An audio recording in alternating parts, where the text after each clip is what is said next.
Welcome back. Today we are going to look at a quieter, but very revealing part of the Kim Soo Hyun conversation. The fan theory that his real career crossroads is not legal, not romantic, and not even purely reputational, but artistic, because after Queen of Tears, he was supposed to pivot from emotional melodrama into the criminal underworld of counterfeit goods through knockoff. And that transition may have been one of the most important creative risks of his adult career. The reason this matters is simple. Kim Soo Hyun has often been associated with characters who carry emotional weight through restraint. The alien lover in My Love from the Star, the wounded caretaker in It's Okay to Not Be Okay, the exhausted husband in Queen of Tears. These roles differ in genre, but they all depend on the audience believing in suppressed feeling.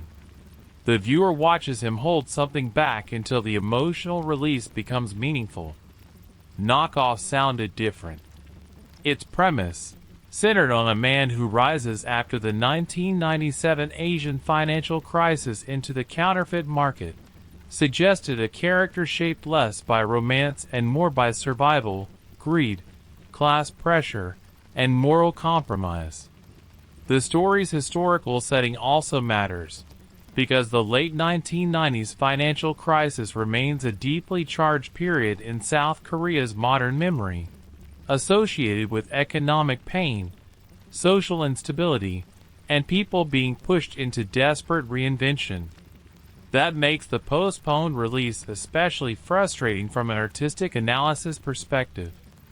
Audiences were denied the chance to see whether Kim Soo Hyun could transform his familiar emotional restraint into something more dangerous. A counterfeit kingpin is not simply a villain or a victim. He is someone who must understand surfaces: fake luxury, fake legitimacy, fake status, fake survival. For an actor whose public image has long depended on controlled elegance, that kind of role could have created an almost meta-level performance about image itself. Some fans have interpreted the delay as career paralysis, but another reading is even more tragic. Knockoff may have been the exact role that could have disrupted the polished image now being debated.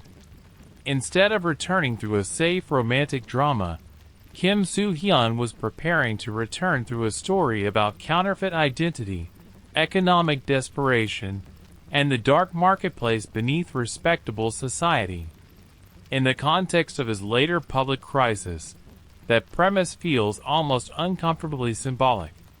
The problem is that platforms do not release symbolism. They release products.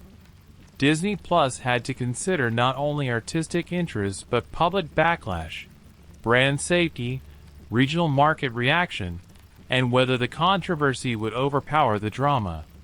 Reports in 2025 and 2026 continue to show the project in uncertain status, with the release paused and no firm new date confirmed.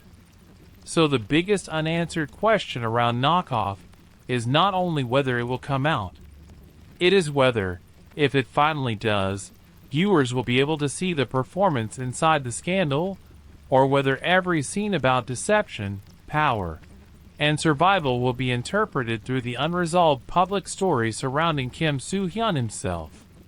And maybe that is why this delayed drama feels so charged, because it is no longer just his next project.